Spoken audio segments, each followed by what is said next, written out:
ना कोई हथियार उठा, ना साइबर हैकिंग हुई, ना सुरंग खुदी और ना कोई रेकी हुई। फिर भी एक बैंक से $242 मिलियन पार हो गए। एक ब्रांच मैनेजर जिसने बिना किसी पेपर वर्क, बिना किसी गारंटी एक साधारण से आदमी को सौंपे करोड़ों रुपए। लेकिन क्यों? क्या सच में ये एक ब्लैक मैजिक से जुड़ा केस है?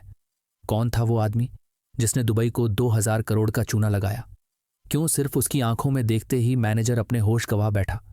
कैसे बिना नकाबपोशों के दुबई की बैंक को लूटा गया? क्या है दुबई के इतिहास की सबसे बड़ी, अजीब और रहस्यमयी चोरी का राज?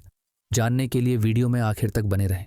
1995 की बात है, जब दुबई ऑयल और नेचुरल गैस से हटकर टूरिज्म को बूस्ट कर रहा था और विदेशी व्यापारियों को बिजनेस के लिए इनवाइट कर रहा था। इसी दरमियान एक अफ्रीकी बिजनेसमैन चुपचाप दुबई की एक बैंक में दाखिल होता है और कुछ ही समय में बैंक मैनेजर खुद उसे करोड़ों रुपए दे देता है, वो भी बिना किसी पेपर वर्क और गारंटी के। इस बिजनेसमैन, सोशल वर्कर, ठग, शातिर चोर और खुफिया जादूगर का नाम था फोटांगा बाबानी सिसोको, जिसका जन्म 1940 के दशक में माली के एक छोटे से गांव दाबिया में हुआ था। दाबिया माली का एक पिछड़ा हुआ हिस्सा है, एक गरीब, दरिद्र और लाचार गांव, जहां झुग्गी झोपड़ियों और टीन शेड्स से बने घर, कच्ची सड़कों और रोटी के लिए उधेड़-बुन में लगे गरीब लोगों के अलावा और कुछ नहीं है। सिसोको का परिवार भी लाचारी की मार झेल रहा था। बचपन में पैसों की कमी ने सिसोको को बेसिक एजुकेशन से दूर रखा। वो कभी स्कूल नहीं गया। किताबों में लिखे अक्षर उसके लिए काला अक्षर भैंस बराबर थे। लेकिन सिसोको के अंदर गजब का कॉन्फिडेंस था। बचपन से ही वो बहुत धार्मिक था। 5 वक्त की नमाज अदा करना और पारंपरिक अफ्रीकी कपड़े पहनना, ये उसकी जिंदगी का अहम हिस्सा था। सिसोको ने युवा अवस्था से ही अपनी पहचान एक रूहानी उपचारक यानी स्पिरिचुअल हीलर के रूप में बना ली थी।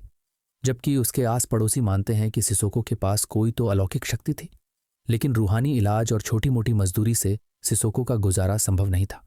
इसलिए जब होश संभाला तो अच्छी जिंदगी और व्यापार की तलाश उसे भारत ले आई। यहाँ कुछ रोज उसने एक अमीर परिवार में नौकर की तरह काम किया, थोड़े पैसे जमा किए और फिर कपड़ों, खासकर साड़ियों का व्यापार किया। धीरे धीरे व्यापार चल पड़ा, लेकिन उतना बड़ा नहीं हुआ जितनी सिसोको को उम्मीद थी। इसलिए यहाँ जितने पैसे जमा हुए, सिसोको उन्हें लेकर एक बार फिर माली अपने गांव लौट गया, जहाँ की माली हालत उसके दिल पर सुई की तरह चुभती थी। उसे लोगों की ये हालत बर्दाश्त नहीं होती थी। इसलिए उसने फैसला किया कि वो दाबिया की हालत जरूर बदलेगा, पर इसके लिए भी पैसों की जरूरत थी। तो उसने छोटे मोटे बिजनेस और गाड़ियों का कारोबार शुरू कर दिया और गांव में सड़कों का निर्माण करने लगा। लोगों को भरपेट खाना खिलाने लगा और आर्थिक मदद भी देने लगा। पर सोचने वाली बात यह है कि छोटे मोटे व्यापार से इतना पैसा भला कैसे आ सकता था? यही बात लोगों के मन में सिसोको के लिए सवाल खड़े करती, जिसमें तड़का लगाती थी उसकी अजीबोगरीब पर्सनैलिटी और बातें। वो अक्सर अपनी बातों में धार्मिक आस्था और विश्वास का जिक्र करता। वो कई बार बात करते करते जिन, तावीज, टोना टोटका, काला जादू और तंत्र मंत्र का जिक्र करता।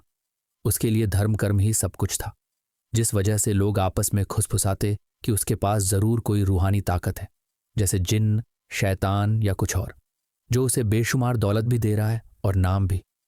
हालांकि तब सच किसी को नहीं पता था कि यह पैसा किसी रूहानी ताकत से नहीं, बल्कि सिसोको की ठगी से आ रहा था, जिसे उसने 1995 को अंजाम दिया था। ये ठगी हैरतंगेज इसलिए भी रही कि सिसोको सिर्फ एक बार बैंक में घुसा और बाद में 3 साल तक बैंक मैनेजर खुद उसे पैसे भेजता रहा, मानो वो एक ही दिन में उसके ऊपर करोड़ों का कर्ज छोड़ गया हो। पूरा माजरा दुबई इस्लामिक बैंक से जुड़ा हुआ है। दुबई के टूरिज्म को बूस्ट करने के दरमियान ही सिसोको यहाँ का बिजनेस वीजा लेता है और दुबई पहुंच जाता है। शहर की चमक दमक उसे इतना मंत्रमुग्ध कर देती है कि वो भी इस आलीशान जिंदगी को एक्सप्लोर करने का विचार करता है। पर इस रईसी के लिए उसे चाहिए थी बेशुमार दौलत, जो उसके पास थी नहीं।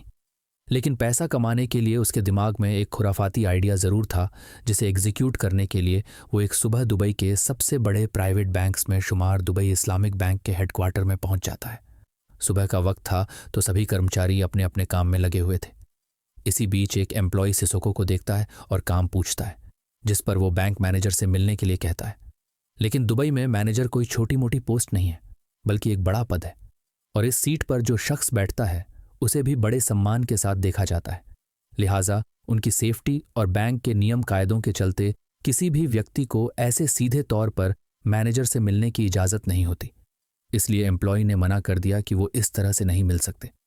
पर सिसोको वापस नहीं गया, बल्कि मैनेजर से मिलने की जिद करने लगा। तब एम्प्लॉय ने वजह पूछी, पर उसने कहा कि वो मैनेजर से मिलकर उसे ही बताएगा। करीब आधे से 1 घंटे तक ये बहस चलती रही, और जब कर्मचारी को लगा कि वो चिपक गया है, बिना मैनेजर से मिले नहीं जाएगा, तो उसने सिसोको की मैनेजर के साथ मीटिंग फिक्स कर दी, जो आधे घंटे बाद हुई। मैनेजर का नाम था मोहम्मद अय्यूब, जिसने सबसे पहला सवाल वहीं दागा जो कर्मचारी का था, मतलब सिसोको के वहां पहुंचने की वजह। जिस पर सिसोको बोलता है कि मुझे कार लोन चाहिए, लेकिन कार लोन या किसी भी तरह का लोन लेने के लिए किसी जॉब या इनकम सोर्स का होना जरूरी था, जबकि सिसोको के पास ऐसा कोई इनकम सोर्स नहीं था। सबसे बड़ी वजह यह कि वो दुबई का नागरिक भी नहीं था, दूसरे देश से था, और दुबई में फिलहाल उसने कोई बिजनेस भी नहीं खोला था। इसलिए उसका कार लोन पास होना नेक्स्ट टू इम्पॉसिबल था। पर सिसोको की आंखों में देखते ही अय्यूब जैसे खो गया, और उसने भी अय्यूब को कुछ यूं अपनी बातों में उलझाया कि वो कार लोन पास करने के लिए राजी हो गया। हैरत की बात तो ये थी कि सिसोको के पास ना तो कोई पेपर थे, ना कोई गारंटी देने वाला, और ना ही कोई दूसरी डिटेल्स। बावजूद इसके अय्यूब इस लोन को पास करने की हामी भर लेता है। इसके बाद दोनों कुछ देर और बैठकर बातें करते हैं। जाते जाते सिसोको मैनेजर को अपने घर डिनर पर इनवाइट कर देता है, लेकिन इस तरह से किसी अनजान के घर खाना खाने जाना अय्यूब को सही नहीं लगा, इसलिए उसने इनकार कर दिया। पर यहां भी सिसोको ने अपनी जादू की छड़ी घुमाई और उससे बोला कि वो अपने घर में उसे कुछ ऐसा दिखाने वाला है जो उसने पहले कभी नहीं देखा होगा। अब वो चीज क्या है? सिसोको के पास ऐसा क्या है? ऐसे सवाल मैनेजर के दिमाग में उतर आए, और उसने फटाक से डिनर पर आने की रजामंदी दे दी। सिसोको लौट गया, और अय्यूब पूरा दिन उसी के बारे में सोचने लगा। उसे अब एक पल का भी सब्र नहीं हो रहा था। वो उस रहस्यमय चीज को देखने के लिए इतना उतावला हुआ कि बैंक का शटर गिरते ही सिसोको के घर पहुंच गया। दरवाजे पर वही अफ्रीकन उसके स्वागत में खड़ा हुआ था। दोनों कुछ देर हॉल में बैठे बातें की, और फिर सिसोको उसे एक अंधेरे कमरे में लेकर गया, जहां उतनी ही लाइट थी कि किसी को ठोकर ना लगे और वो गिर ना जाए। इसके अलावा हर कोने में एक अजीब सा सन्नाटा और खौफ पसरा हुआ था। साथ ही पूरे कमरे में धुआं फैला हुआ था। ये नज़ारा अय्यूब को डरा रहा था। अब वो उस रहस्यमय चीज को देखने से ज्यादा अपनी जान की सलामती की दुआ मांग रहा था, और मन ही मन यहां से निकलने के बहाने ढूंढ रहा था। लेकिन सिसोको ने उसे हिम्मत दी और कुछ ऐसा बताया जिसे सुनकर अय्यूब के तो होश ही उड़ गए। उसने कहा कि वो कोई साधारण पर्सनैलिटी नहीं है, बल्कि एक जादूगर है, और उसने अपने जादू से एक जिन्न को वश में किया है, जिसकी मदद से वो पैसों को डबल कर सकता है। अय्यूब के लिए इस पर यकीन करना बहुत मुश्किल था, लेकिन फिर भी वो उसकी हर बात को बड़े ध्यान से सुनता रहा। कमरे का माहौल भी उसे एक जगह टिककर बैठने के लिए मजबूर कर रहा था। उसके मन में सवाल उठा कि क्या सच में सिसोको उसके पैसे डबल कर सकता है। अपने इस डाउट को क्लियर करने के लिए उसने अपने ही एक रिश्तेदार से कांटेक्ट किया और उससे 1 लाख दिरहम मांगे। कुछ देर बाद ही रिश्तेदार उस पते पर 1 लाख दिरहम लेकर पहुंचा, लेकिन सिसोको के कहने पर अय्यूब ने उसे अंदर आने ही नहीं दिया, बल्कि खुद इमारत के नीचे गया और पैसे लेकर वापस आ गया और पूरी रकम सिसोको को दे दी। इसके बाद दोनों एक बार फिर उस अंधेरे कमरे में गए। इस बार कमरे का माहौल और ज्यादा अजीब था। तंत्र मंत्र से जुड़ी चीजें चारों तरफ फैली हुई थी। अंधेरा भी पहले से ज्यादा था और धुआं भी। अय्यूब चुपचाप सिसोको के सामने बैठ गया और सिसोको अपने मंत्रोच्चारण में लग गया। तभी अचानक बाहर म्यूजिक बज उठा, जिसकी आवाज अंदर एक झटके के साथ घुसी और अय्यूब डर गया। उसके माथे से पसीना टपकने लगा, लेकिन सिसोको ने इस आवाज पर कोई रिएक्शन नहीं दिया। वो छोटे से कुंड में जल रहे कोयले में कुछ फेंक कर अपने शरीर को दाएं बाएं हिलाने लगा, साथ ही मंत्रों का जाप निरंतर जारी रखा। धीरे धीरे कमरे में धुआं पूरी तरह से भरने लगा। अय्यूब ये सब पास ही बैठा देखता रहा कि अचानक कमरे की लाइट जलने बुझने लगी और फिर पूरी तरह से बुझ गई। दूसरी तरफ बगल वाले कमरे का दरवाजा तेज आवाज के साथ खुला और उसमें से एक आवाज आई। ये आवाज किसी आदमी की थी जो बदहवास हालत में बाहर निकला और बोला, भागो, एक आत्मा जिन्न ने मुझ पर हमला कर दिया। ये कहते हुए वो वहां से बाहर भाग गया। अय्यूब ये सब देखकर हक्का बक्का रह गया। अब उसे कमरे में बैठने में भी डर लग रहा था। तभी उसे शांत करते हुए सिसोको बोल पड़ा। उसने समझाया कि ये काम इतना भी आसान नहीं है, क्योंकि वो जिन्न है, एक अलौकिक और रूहानी शक्ति। इसलिए जिन्न से पैसे दुगने करने का काम जरा संभल कर करना होता है। अगर इसमें जरा सी भी चूक हुई तो वो नाराज भी हो सकते हैं। तभी कमरे और बाहर कुछ खटपट की आवाजें शुरू हो जाती हैं। लाइट कभी जलती है तो कभी बुझ जाती है, तो कभी कोई सामान अपने आप अपनी जगह से गिर जाता है। अय्यूब की धड़कनें बढ़ रही थीं। सिसोको कहता है कि शायद जिन्न उसके यहाँ होने से नाराज हो रहा है, इसलिए उसे थोड़ी देर के लिए बाहर जाना चाहिए। अय्यूब तो पहले से ही ये सुनने के लिए बेताब था, क्योंकि डर के मारे उसकी हालत खराब हो रही थी। इसलिए वो सिसोको के कहते ही घर से बाहर निकला और दरवाजे पर जाकर खड़ा हो गया। लेकिन अंदर से आती आवाजें बंद नहीं हुई। कभी कोई सामान गिरा तो कभी किसी के चलने की आवाज आई। धुआं भी कई बार दरवाजे को चीरता हुआ बाहर की तरफ आया और अंदर म्यूजिक भी बज रहा था। लेकिन फिर ये सभी आवाजें अचानक से आनी बंद हो गईं, जैसे माहौल शांत हो गया हो। और तभी दरवाजा धीरे से खुला। सामने सिसोको था। वो हल्का सा मुस्कुराया और कहा कि अब सब कुछ ठीक है। उसने अय्यूब को अंदर बुलाया, जहां चारों तरफ धुआं ही धुआं था। सिसोको उसे फिर से उसी कमरे में लेकर जाता है, जहां अब काफी शांति और उजाला था। इसी बीच अय्यूब की नजर एक टेबल पर पड़ती है, जिस पर बहुत सारे पैसे रखे हुए थे। सिसोको ने हाथ से इशारा किया और कहा कि ये हैं आपके डबल किए हुए पैसे, चाहे तो गिन लीजिए। अय्यूब को अपनी आंखों पर विश्वास नहीं हो रहा था, लेकिन पैसे 1,00,000 दिरहम से ज्यादा थे, ये तो कन्फर्म था। फिर भी उसने गिनना शुरू किया और गिनती खत्म होते होते उसने सिसोको को सबसे बड़ा जादूगर कहा, क्योंकि वो उसकी रकम के डबल यानी पूरे 2,00,000 दिरहम थे। वो खुशी से झूम उठा। उसे यकीन हो गया कि सिसोको सच में एक जादूगर है और वो पैसों को डबल भी कर सकता है। और अब उसके लिए सिसोको पैसे उगलने की खदान बन चुका था, जिसे वो जितने ज्यादा पैसे देगा रिटर्न में उसका दुगना हासिल करेगा। इसलिए उसने बिना किसी खास पेपर वर्क के अगले ही दिन सिसोको के लिए अपनी बैंक में अकाउंट खोल दिया। और फिर शुरू हुआ दुबई की सबसे बड़ी बैंक ठगी का एक अजीब सिलसिला। 1995 से लेकर 1958 तक मोहम्मद अय्यूब ने लगातार सिसोको के अकाउंट में पैसे ट्रांसफर किए। ये दिखावटी जादूगर भी इतना होशियार निकला कि उसने धन राशि एक बैंक अकाउंट में नहीं मंगवाई, बल्कि 183 अलग अलग बैंकों में पैसे ट्रांसफर करवाए। हालांकि इनमें से किसी भी ट्रांजैक्शन का डबल अय्यूब को कभी मिला ही नहीं, लेकिन उसे यकीन था कि सिसोको एक ना एक दिन इन पैसों को 10 गुना करके जरूर देगा। इसलिए उसने बैंक से भी बड़े बड़े अमाउंट पास किए। शुरू में पैसों का ये गबन कुछ डॉलर्स तक सीमित रहा, लेकिन फिर राशि लाखों, करोड़ों और अरबों में पहुंच गई। दूसरी तरफ सिसोको ने भी पूरे खेल को चौतरफा फैलाया। वो जानता था कि अगर बिना किसी शक के बैंक से पैसे निकालते रहना है तो इसके लिए उसे किसी बैंक एम्प्लॉय की जरूरत पड़ेगी, जो अंदर का काम आसान बना दे और सिसोको पर कभी किसी को शक ना हो। इसलिए 1995 के आखिर में वो न्यूयॉर्क के सिटी बैंक में पहुंचा। बिना किसी अपॉइंटमेंट के एक फीमेल बैंक टेलर से मुलाकात की। बैंक टेलर एक तरह से कैशियर का काम करता है। ग्राहकों के खाते में पैसे जमा करना और निकालना, चेक का भुगतान करना, चेक जमा करना और बैंक में जितने भी लेन देन होते हैं, फिर चाहे वो बैंक के बिल्स का भुगतान हो या खाता संबंधित कोई भी कार्यवाही, ये सब टेलर के कंधों पर ही होती है। खुशकिस्मती से उस वक्त सिटी बैंक की टेलर एक महिला थी, इसलिए सिसोको का काम और आसान हो गया। उसके पास पैसा तो था ही, तो उसने महिला कर्मचारी को पैसों का रुतबा दिखाने में कोई कंजूसी नहीं की। उसने खुद को एक बड़े व्यापारी की तरह इंट्रोड्यूस किया और महिला भी उसकी बातों में आ गई। धीरे धीरे दोनों के बीच बातचीत का सिलसिला बढ़ता चला गया और जल्द ही सिसोको ने उसे ऐसा अपनी बातों में लिया कि महिला कर्मचारी ने उससे शादी कर ली, ये जानते हुए भी कि उसने पहले अपने गांव में एक शादी कर रखी है। यहीं से सिसोको का काम और ज्यादा आसान हो गया। अब वो जब चाहे तब सिटी बैंक में आ सकता था। अमेरिकी नागरिक से शादी होने के चलते उसने सिटीजनशिप के लिए भी दावा ठोका और एक नया बैंक अकाउंट भी खोल लिया, जिसमें दुबई इस्लामिक बैंक का पैसा आराम से ट्रांसफर होने लगा। और धीरे धीरे $100 मिलियन से भी ज्यादा की रकम न्यूयॉर्क में रहते हुए सिसोको ने साफ कर दी। बाद में यह भी पता चला कि सिटी बैंक के जरिए दुबई बैंक के कॉरेस्पॉन्डेंट अकाउंट से करीब $151 मिलियन गायब हो गए थे, जिस पर कानूनी बहस भी छिड़ी, लेकिन फिर इस मामले को रफा दफा कर दिया गया। वहीं अपनी मदद के लिए सिसोको ने अपनी पत्नी उर्फ उस महिला कर्मचारी को $5 मिलियन इनाम के तौर पर दी। और अब उसका दूसरा सबसे भरोसेमंद साथी या कहें तो बायां हाथ बना अब्दुल करीम पोपाए, जिसे सिसोको का फाइनेंस एडवाइजर और पूरा हिसाब किताब रखने वाला मुनीम भी कह सकते हैं। पोपाए के नाम से ही सिसोको ने बाद में मियामी के कई बैंकों में अकाउंट खोले और अमेरिका में बैठे बैठे दुबई इस्लामिक बैंक से उनमें करोड़ों रुपए ट्रांसफर करवाए।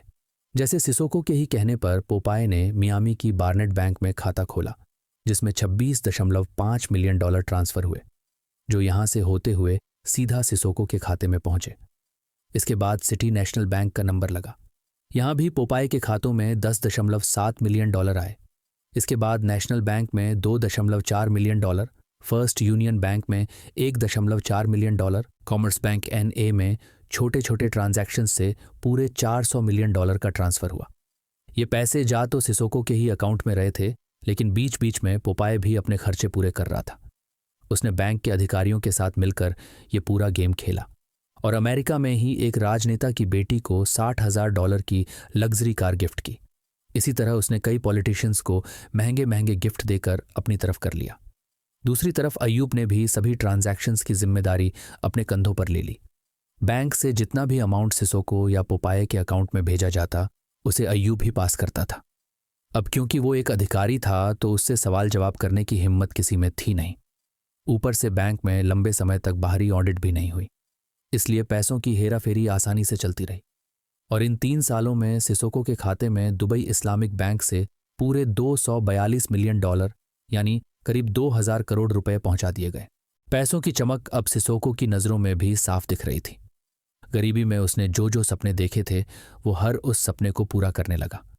उसने सबसे पहले तो अपने लिए विलास खरीदे। ब्रांडेड कपड़ों से नीचे तो वो बात ही नहीं करता था।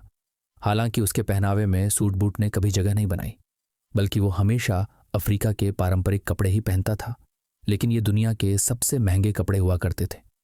सुबह के नाश्ते से लेकर रात के डिनर तक सब लाखों में होता था। अपने साथ साथ सिसोको दाबिया की किस्मत भी बदलना चाहता था। उसका बचपन से सपना था कि जब उसके पास बहुत सारा पैसा होगा तब वेस्ट अफ्रीका के लिए अपनी खुद की एयरलाइन स्थापित करेगा। और अब इस सपने को साकार करने का समय आ गया था। उसने पैसे उठाए और एक पुराना हॉकर सिडले 125 जेट और 2 बोइंग 727 एयरप्लेन खरीदे और अपनी एयरलाइन शुरू की, जिसका नाम रखा एयर दाबिया। इसकी शुरुआत 1996 में हुई थी और इसी साल सिसोको पर एक मुसीबत आ खड़ी हुई। दरअसल जुलाई 1996 में सिसोको ने US मिलिट्री के 2 हेलीकॉप्टर खरीदने के लिए रिक्वेस्ट डाली थी। लेकिन US मिलिट्री के हेलीकॉप्टर मिलना कोई बच्चों का खेल तो था नहीं, इसलिए सिसोको को बैठाकर इत्मीनान से इसकी वजह पूछी गई, जिस पर वो जवाब देता है कि उसका गांव बहुत पिछड़ा है।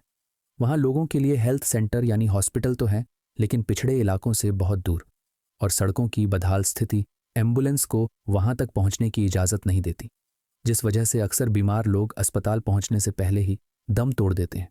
लिहाजा वो इन हेलीकॉप्टर्स को एम्बुलेंस की तरह इस्तेमाल करना चाहता है।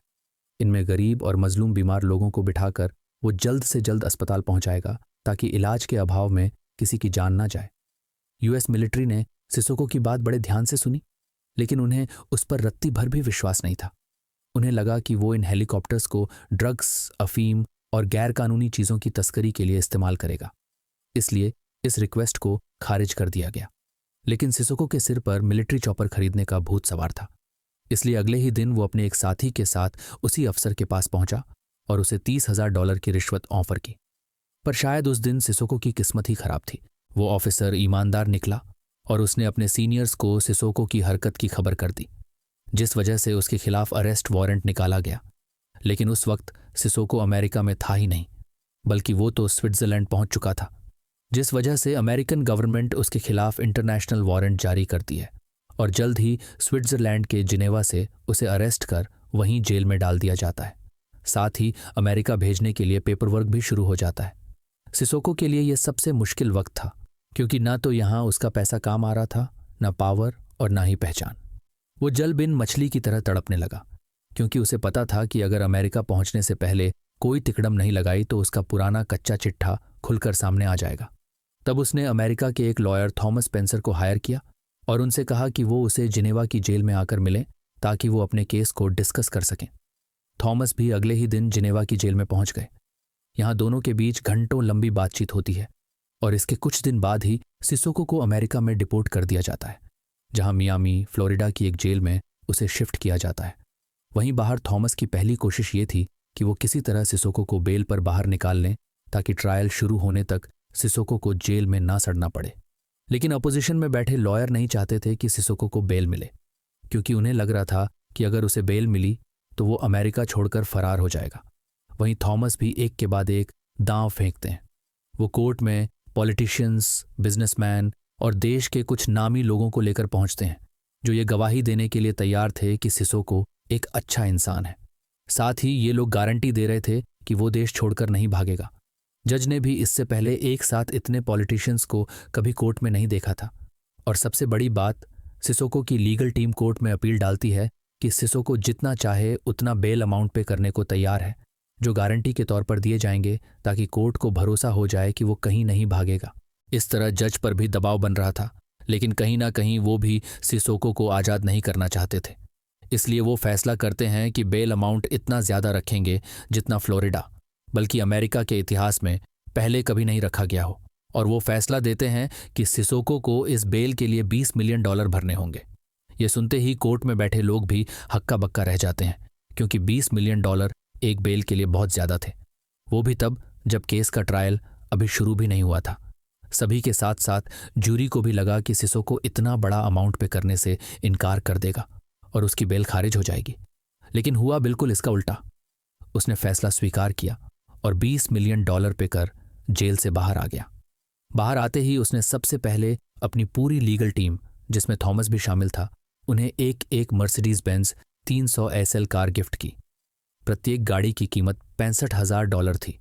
खुद थॉमस भी हैरान था, क्योंकि ये उसके लिए पहली बार था जब किसी क्लाइंट ने बिना ट्रायल केस जीते ही उसे इतना महंगा गिफ्ट दिया हो। पर उसने गिफ्ट एक्सेप्ट किया। दूसरी तरफ सिसोको ने भी अपने महंगे शौक फिर से एग्जीक्यूट करने शुरू कर दिए। बिस्केन बे के पास उसने $3 मिलियन खर्च कर 5 कॉन्डोमिनियम अपार्टमेंट खरीदे।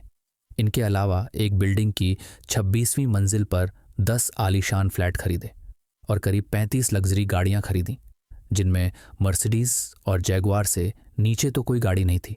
इसके अलावा मियामी में ही कई ज्वेलरी स्टोर्स खोल डाले। किसी में 3 से 4 करोड़ के आभूषण सजाए तो किसी में 5 से 6 करोड़ के। अपने ऊपर खर्च करने के साथ साथ सिसोको ने गरीब, बेसहारा और अनाथ लोगों पर भी जमकर पैसा उड़ाया। अपनी गाड़ी से चलते हुए जब भी उसे रास्ते में कोई भिखारी या गरीब नजर आता, वो गाड़ी जरूर रुकवाता और उन्हें $100 के नोट थमाने लगता। मियामी में ही एक जगह है कैमिलस हाउस, जिसे बेघरों की बस्ती भी कह सकते हैं। इसे भी सिसोको ने $1.2 मिलियन यानी 10 करोड़ रुपए से ज्यादा दान किए थे, ताकि वहां खाने पीने की व्यवस्था बनी रहे। इतना ही नहीं, एक मसाज देने वाली थेरेपिस्ट को $10,000 टिप दे डाली। और एक बार तो मियामी सेंट्रल स्कूल के बैंड को न्यूयॉर्क के मर्सी परेड में पार्टिसिपेट करने के लिए $3 लाख यानी लगभग 2 करोड़ रुपए दान कर दिए। इस तरह दोनों हाथों से पैसे लुटाने की वजह से सिसोको अब मियामी मीडिया में एक अमीर और रहस्यमय व्यक्ति बन चुका था, जो दयालु तो था पर थोड़ा अजीब भी था, मानो उसे पैसे खर्च करने की बीमारी हो। कहते हैं सिसोको अगर किसी ज्वेलरी शॉप में घुसता तो एक बार में ही 1 करोड़ की शॉपिंग कर लेता। अगर गाड़ी के शोरूम में घुसता तो हर महीने उसी शोरूम से कम 4 गाड़ियां जरूर खरीदता। इसी तरह मॉल, रेस्टोरेंट, जहां भी जाता दिल खोलकर पैसे लुटाता। यहां तक कि उसने मियामी में ही लगभग 10 शादियां कर ली थीं और अपनी हर पत्नी के लिए एक अलग फ्लैट भी खरीद दिया था। लेकिन खर्च करने की आदत और एयरलाइन बिजनेस में कम ध्यान ने सिसोको के पहले सपने को तोड़ दिया। पैसेंजर ना मिलने की वजह से उसकी एयरलाइन बंद हो गई। वहीं कोर्ट में हियरिंग के दौरान भी उसने कुछ अजीब और अलग किया। कोर्ट और थॉमस को उम्मीद थी कि सिसोको अपना गुनाह कबूल नहीं करेगा और वो बच जाएगा। थॉमस ने सिसोको को यही सिखाया भी था, लेकिन शायद वो भी नहीं जानता था कि सिसोको के दिमाग में आखिर पक क्या रहा है। मार्च 1997 में इस केस का ट्रायल शुरू होता है। कोर्ट में खड़ा सिसोको अपना गुनाह छुपाने की जगह कबूल करता है और मानता है कि उसने ऑफिसर को रिश्वत देने की कोशिश की थी। यह सुनकर सबसे बड़ा झटका तो थॉमस को लगा, क्योंकि अब वो कोई भी दलील पेश करने की हालत में नहीं था। जज भी सिसोको की कबूली पर उसे 43 दिनों की सजा सुनाती है और $2.5 लाख का जुर्माना भी लगा देती है। जेल में थॉमस सिसोको से इस कबूलनामे की वजह पूछने पहुंचा, लेकिन वो खामोश रहा। असल में सिसोको जानता था कि अगर उसने अपना जुर्म कबूल नहीं किया तो ये केस बहुत लंबा चलेगा, इन्वेस्टिगेशन और डीप चली जाएगी और उसका दुबई इस्लामिक बैंक फ्रॉड का मामला भी खुल सकता था। इसलिए उसने समझदारी दिखाई और छोटी सजा को एक्सेप्ट कर लिया। हालांकि उसने लॉयर से ये सीक्रेट शेयर नहीं किया और फ्लोरिडा की फेडरल जेल में सजा काटने लगा। पर जेल में करीब 22 दिन गुजारने के बाद ही उसके अच्छे नेचर की वजह से सरकार उसके सामने एक ऑफर रखती है कि उसे फ्लोरिडा के बेघर बच्चों के लिए बड़ा अमाउंट डोनेट करना होगा, जिसके बदले उसे जेल से रिहा कर दिया जाएगा पर 46 दिन पूरे होने तक वो अपने घर में ही हाउस अरेस्ट होकर रहेगा। सिसोको इस डील को एक्सेप्ट करता है और सरकार को $1 मिलियन का डोनेशन देकर अपने घर में इत्मीनान से रहने लगता है। इस बीच वो हाउस अरेस्ट जरूर रहा, लेकिन घर की चारदीवारी में भी उसने अपने हाई फाई शौक जरा भी फीके नहीं पड़ने दिए और सजा के 46 दिन पूरे करते ही वो मियामी को छोड़ वापस अपने देश माली चला जाता है, जहां दाबिया में लोग उसका ढोल नगाड़ों के साथ स्वागत करते हैं, क्योंकि यहां से जाने से पहले ही उसने दाबिया के लिए काफी कुछ किया था और इस बार भी उसका इरादा पहले से बेहतर करने का था। लिहाजा उसने गांव लौटते ही न सिर्फ दाबिया बल्कि पूरे माली की हालत सुधारने का फैसला किया और स्कूल, मस्जिद, अस्पताल और सड़कें बनवाने में पानी की तरह पैसा बहाया। गांव के लोगों को साफ पानी के लिए कई कई किलोमीटर पैदल चलना पड़ता था, इसलिए सिसोको ने गांव में ही कुएं खुदवा दी। स्कूल तो बन गए, लेकिन बिजली ना होने की वजह से भारी परेशानी हो रही थी, इसलिए उसने बिजली का भी इंतजाम किया। गरीब परिवारों की बेटियों की शादी करवाई, जरूरतमंदों को बिना ब्याज के नकद पैसे दिए। इस तरह उसने दिल खोलकर नेकी की। उसकी दरिया दिली के चलते माली में लोग उसे बाबा सिसोको कहते थे, जबकि कुछ मसीहा सिसोको। प्रसिद्ध म्यूजिशियन सालिफ केटा ने तो उसके लिए एक गाना भी गाया जिसके बोल कुछ इस तरह थे। वो कहते हैं वो ठग है, लेकिन मुझे उसका ठगना पसंद है। वो बैंकों में डाका डालने नहीं जाता, उल्टा लालची अमीर खुद उसके पास आकर 2 गुना पैसे करने को कहते हैं। तो असली चोर वो लालची लोग हैं, बाबा तो वो मसीहा हैं जो गरीबों को अमीर बनाता है। और वास्तव में ऐसा ही था। दुबई इस्लामिक बैंक से धीरे धीरे 3 साल में उसके अकाउंट में $242 मिलियन पहुंचा दिए गए, वो भी किस लालच में कि ये डबल होकर वापस मिल जाएंगे। जबकि मोहम्मद अय्यूब को लालच देने या डराने धमकाने के लिए सिसोको खुद कभी दुबई में रहा भी नहीं। बस एक मुलाकात के बाद वो दुबई छोड़ गया, लेकिन बावजूद इसके अय्यूब ने कभी पैसे भेजना बंद नहीं किया। हालांकि ये काफ़ी अजीब भी है और इससे जुड़ी कुछ थ्योरीज भी सामने आती हैं। किसी ने कहा कि सिसोको सच में ब्लैक मैजिक जानता था और उसने इसी मैजिक के दम पर अय्यूब को डराया था।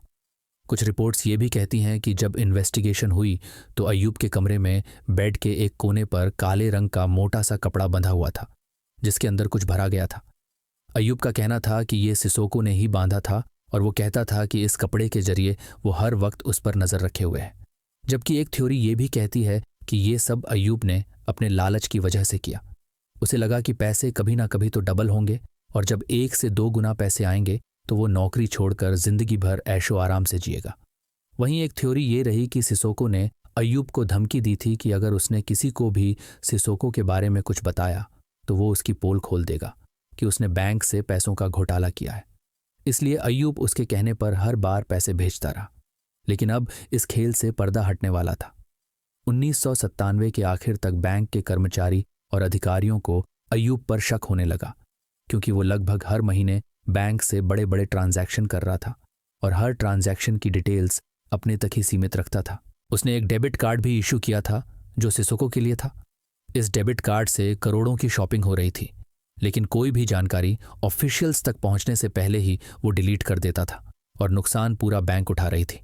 लेकिन 1998 की शुरुआत तक ये अफवाहें उड़ने लगीं कि दुबई इस्लामिक बैंक की हालत खस्ता हो रही है।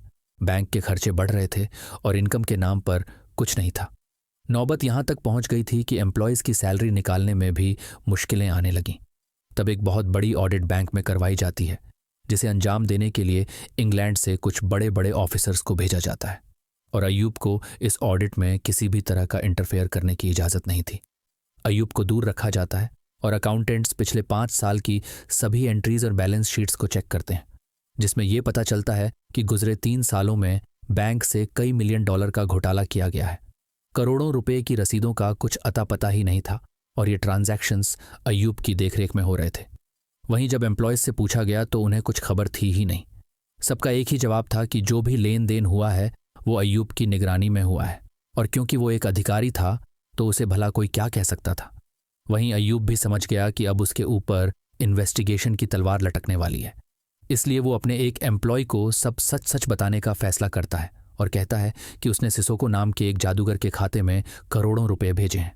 वो इन पैसों को डबल करके देने वाला था, लेकिन अभी तक उसे अपना 1 रुपया भी डबल होकर नहीं मिला। हाँ, बीच बीच में सिसोको की तरफ से उसे कुछ गिफ्ट्स जरूर भेजे गए थे, जो शायद सिसोको ने इसलिए दिए थे ताकि अय्यूब उस पर भरोसा बनाए रखे और पैसे भेजना बंद न करे। एम्प्लॉय जब इस रकम का एग्जैक्ट अमाउंट पूछता है तो वो इतना ज़्यादा था कि अय्यूब बता ही नहीं पा रहा था। इसलिए वो एक पेपर पेन उठाता है और उस पर एग्जैक्ट अमाउंट लिख देता है, जिसमें लिखा था 890 दिरहम, यानी करीब $242 मिलियन, मतलब 2000 करोड़ से भी ज़्यादा। इतनी बड़ी रकम देखकर एम्प्लॉय के भी हाथ पांव फूल गए। उसे लग रहा था कि अब ये बैंक डूब जाएगी।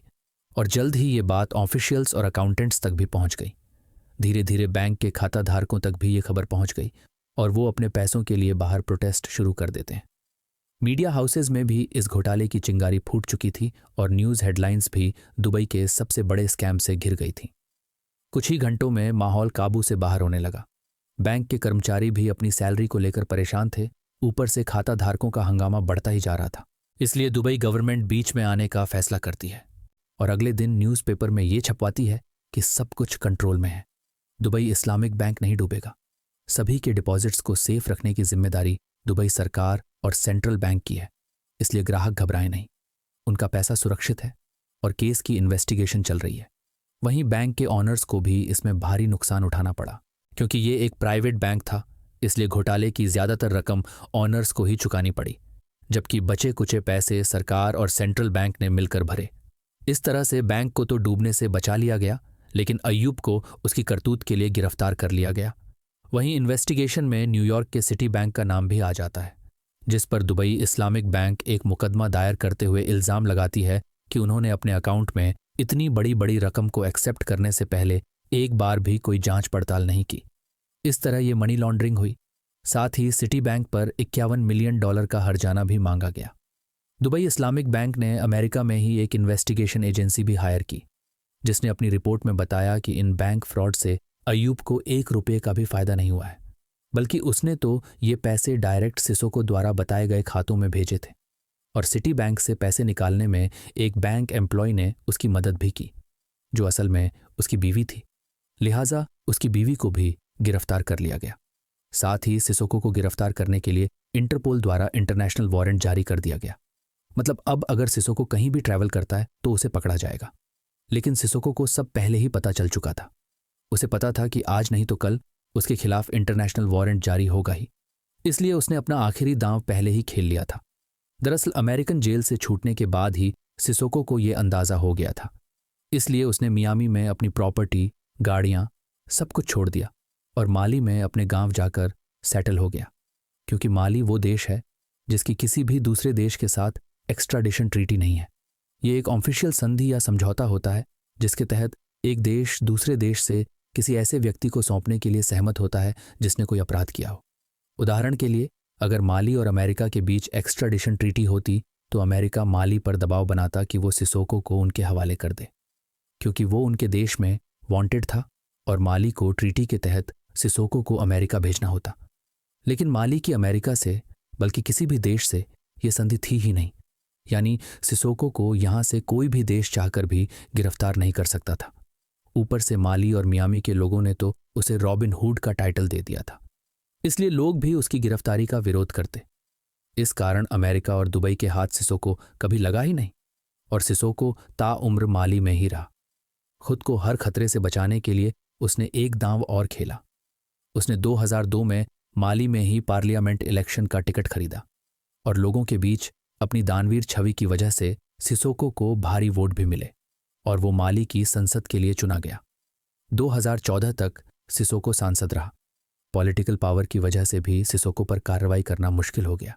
लेकिन दुबई इस्लामिक बैंक ने भी हार नहीं मानी और अलग अलग देशों में कानूनी लड़ाइयां लड़ता रहा। पर कहीं ना कहीं बैंक भी जानता था कि उसे गिरफ्तार करना नामुमकिन है। और सच पूछा जाए तो बैंक अब उसे गिरफ्तार करवाना भी नहीं चाहता था, बल्कि उसकी मांग थी कि सिसोको की छुपी हुई संपत्तियों को जब्त करवाया जाए ताकि कुछ पैसे वसूले जा सकें और नुकसान के कुछ हिस्से की ही सही पर भरपाई हो जाए। 2018 तक भी दुबई सिसोको के खिलाफ इंटरनेशनल कोर्ट में केस लड़ता रहा, लेकिन कोई फायदा नहीं हुआ, क्योंकि बैंक को अपने नुकसान का बहुत थोड़ा हिस्सा भी कभी नहीं मिला। हाँ, कुछ बची कुची संपत्तियों से थोड़े पैसे जरूर आए, पर वो समुंदर में मोती के बराबर थे। दुबई सरकार की कोशिशों के चलते बैंक तो चल पड़ा, मगर $242 मिलियन राख हो गए और शायद कभी मिलने भी नहीं वाले थे, क्योंकि सिसोको ने अपने ऐशो आराम और लोगों की भलाई में पूरा पैसा लगा दिया था। यही कारण रहा कि एक ठग होने के बावजूद सिसोको को माली में एक इज्जतदार व्यक्ति की तरह देखा गया। वहीं स्विट्ज़रलैंड, फ्रांस और सेनेगल में भी उसके खिलाफ मनी लॉन्ड्रिंग की इन्वेस्टिगेशन हुई। फ्रांस में 1999 में उसके खिलाफ मामला खुला, जबकि सेनेगल में उसके खास आदमी पोपाय को गिरफ्तार कर लिया गया, लेकिन उसे दुबई को सौंपने से इनकार कर दिया गया और अपने यहाँ मुकदमा चलाया गया। जबकि अमेरिका के फ्लोरिडा में ग्रैंड जूरी ने कॉरिन ब्राउन, जो कांग्रेस पार्टी के तत्कालीन सदस्य थे, उनकी बेटी से भी पूछताछ की। सिसोको के साथ उनके रिलेशन को खंगालने की कोशिश की गई, क्योंकि उन्हें भी पोपाय की तरफ से लग्जरी गाड़ी गिफ्ट की गई थी, लेकिन कोई सुराग हाथ नहीं लगा। कुल मिलाकर हर जांच सिसोको के इर्द गिर्द रही, पर कभी किसी ऑफिसर का हाथ उसके गिरेबान तक नहीं पहुंचा। 1999 में भी जब अमेरिकन और यूरोपियन जांचकर्ताओं की एक टीम माली में पहुंची तो सरकार की तरफ से उन्हें कोई समर्थन नहीं मिला, यहां तक कि सिसोको से मिलने की इजाज़त भी नहीं मिली, जबकि जांचकर्ता यहां सिर्फ कुछ रकम वसूलने आए थे ताकि नुकसान की भरपाई हो सके। लेकिन उन्हें खाली हाथ वापस लौटना पड़ा और सिसोको दुबई को इतना बड़ा चूना लगाने के बावजूद मज़े से घूमता रहा। पर 2014 के बाद वो काफ़ी लो प्रोफाइल हो गया, सार्वजनिक कार्यक्रमों में कम नजर आने लगा, यहां तक कि नेकी और चैरिटी के काम भी लगभग बंद कर दिए। शायद इसलिए क्योंकि अब खजाना खाली हो रहा था और जो बचा था उसे लुटाने का मतलब था आगे की जिंदगी फिर से उसी गरीबी में गुजारना। ज्यादा दान पुण्य और पैसे ना लुटाने की वजह से लोगों का प्यार भी कम हुआ और 2014 में सिसोको पार्लियामेंट का इलेक्शन हार गया। हालांकि उसने अपने गांव का विकास फिर भी जारी रखा और दाबिया में आज भी सिसोको को एक हीरो माना जाता है। सिसोको ने अपनी पूरी लाइफ में सिर्फ एक ही इंटरव्यू दिया है, वो भी 2018 में, जब एक बीबीसी रिपोर्टर उस तक पहुंचने में कामयाब रही और सिसोको भी उसे इंटरव्यू देने के लिए राजी हो गया। यही पहली और आखिरी बार था जब सिसोको ने अपनी लाइफ के बारे में काफ़ी कुछ बताया और कुछ दबे हुए राज भी खोले। उसने बताया कि एक वक्त पर उसके पास बेशुमार दौलत थी, लगभग $240 मिलियन, लेकिन अब उसके पास ज़्यादा कुछ नहीं है क्योंकि वो इस पूरी रकम को खर्च कर चुका है। रिपोर्टर ने जब उससे दुबई इस्लामिक बैंक और उसके द्वारा लगाए गए इल्ज़ाम का जिक्र किया तो सिसोको ने कहा कि वो दुबई इस्लामिक बैंक में गया था। वो वहाँ एक कार लोन के लिए गया था, लेकिन लोन पास ही नहीं हुआ। इसके बाद उसने दोबारा दुबई की तरफ लौट कर नहीं देखा और ना ही बैंक से या उसके कर्मचारियों से उसका किसी भी तरह से कांटेक्ट हुआ। रिपोर्टर ने जब उससे जादू से पैसे डबल करने और बैंक लूटने के बारे में पूछा तो सिसोको जोर से हंस पड़ा। उसने कहा कि वो कोई जादूगर नहीं है, एक साधारण इंसान है, और अगर उसके पास सच में जादू से पैसे डबल करने की कोई तकनीक या जादुई शक्ति होती तो वो अपने पैसों को डबल करता, न कि किसी बैंक को लूटता। साथ ही उसने पूरा आरोप बैंक एम्प्लॉय और अय्यूब पर डालते हुए कहा कि इन्वेस्टिगेशन टीम को कर्मचारियों से पूछताछ करनी चाहिए, क्योंकि इतने बड़े ट्रांजैक्शन बैंक के कर्मचारियों और अधिकारियों की निगरानी में होते हैं। हर बड़े लेन देन के लिए बैंक के ऑनर्स तक भी खबर पहुंचाई जाती है या फिर जिम्मेदार अधिकारियों को बताया जाता है। लेकिन अगर यहां ऐसा कुछ नहीं हुआ तो शक के घेरे में वही लोग आने चाहिए। इस तरह सिसोको ने दुबई बैंक और उसमें हुई धोखाधड़ी से अपना नाम दूर रखा, जबकि जिन लोगों के जरिए उसने ये काम करवाया वो सभी पुलिस की हिरासत में पहुंच गए, जैसे अय्यूब, उसकी पत्नी, सिटी बैंक की कर्मचारी, वो महिला टेलर और दुबई इस्लामिक बैंक के 2 अधिकारी जिन्हें अय्यूब के इन ट्रांजैक्शंस की खबर थी। मतलब ठगी का मास्टरमाइंड कभी हिरासत में नहीं आया, लेकिन उसके जाल में फंसे बिचौलिए जरूर पुलिस के शिकंजे में फंस गए। इसलिए कहते हैं अक्सर बीच बचाव वाला ही फंसता है, जबकि असली हीरो या विलेन साइड हो जाते हैं। आपकी इस ठगी पर क्या राय है? आपको क्या लगता है, क्या सच में सिसोको ने जादू से ये सब करवाया या फिर डरा धमकाकर? कमेंट कीजिए। वीडियो पसंद आई हो तो लाइक कीजिए, शेयर कीजिए और चैनल से जुड़े रहने के लिए सब्सक्राइब भी कर लीजिए। मिलते हैं अगली वीडियो में, लेकिन जाने से पहले बेल आइकन को ज़रूर प्रेस कीजिए ताकि हमारी आने वाली कहानियाँ आपको वक्त पर मिलती रहें।